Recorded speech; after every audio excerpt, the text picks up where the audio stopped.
Over 75% of returning veterans suffer from PTSD. This is the story of Corporal Andre Alvarez and his struggle.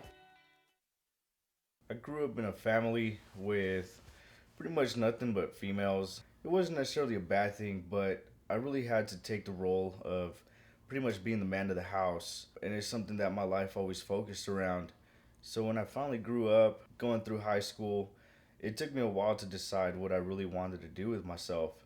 And seeing how broke down my family was at the time, I felt like we weren't going to have enough money to ask them to put me through college. And so I took it upon myself to look for options. And one of the biggest options was the military. The biggest branch that stood out was the Marine Corps because I wanted to be the best, and that's what they offered. So I decided to join them for one, to travel and see the world, and also to be able to get an education out of it. When I finally decided to join the Marine Corps, it took me a while to decide exactly what I wanted to do while I was in. And talking to the recruiter, well, I actually talked to multiple recruiters, and they all offered different perspectives. One was a motor T guy, the other was infantry, and the one thing that really attracted me was going into the infantry. I felt like being on the front lines is something I wanted to do. As I said in my childhood, I mean, I was the man of the house. I was always there, helping and providing. So I figured being on the front lines would be almost the same thing. I'd be center of attention, front lines, being there for everybody. So when it came down to it, I decided to go in infantry. By the time I left, I went through boot camp, did my 13 weeks. I went to SOI, and shortly after that came my first tour to Iraq. At the time I was single, so it really didn't bother me much. I didn't even think about it. I kind of just went in there headstrong, thinking I was the best in the world. Eventually my tour came to an end. We all came back. My whole unit came back. Everything was fine. And, during my time home, um, that's when I met my wife. I felt like things changed after that. I went back to my unit, and I came back a little bit more scared, a little bit more worried. And I think it's because of the fact that I didn't want something to happen to me and have to put my wife through something like that.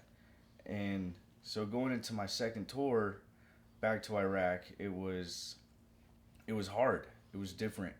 I felt different. Um, Things didn't feel the same anymore.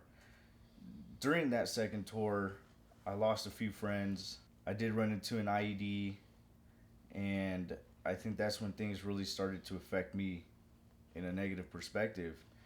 And when I came back from the second deployment, things just things at home just weren't the same anymore as well. Everything had changed for me, and it wasn't so much myself that realized that. It was my friends and my family around me that really noticed the changes, tried to help pursue me to get help. But I don't think I was able to wrap my head around it enough to really think that I needed help. I think being in large crowds was the most difficult thing that I had to overcome. And so I had to seclude myself. I spent a lot of time alone. And shortly after that is when I found a shelter dog. Then I adopted a little dog, and he kind of changed my life. And after a while, taking the time to train him properly, I decided to make him my service dog. And so we went and got further training, and that kind of helped me the most because I got to learn with him. I got to learn a new perspective of things, having more patience, being able to teach my dog all kinds of tricks and things to do to help me out, and he's become like my biggest friend now. That's the person that I pretty much turn to.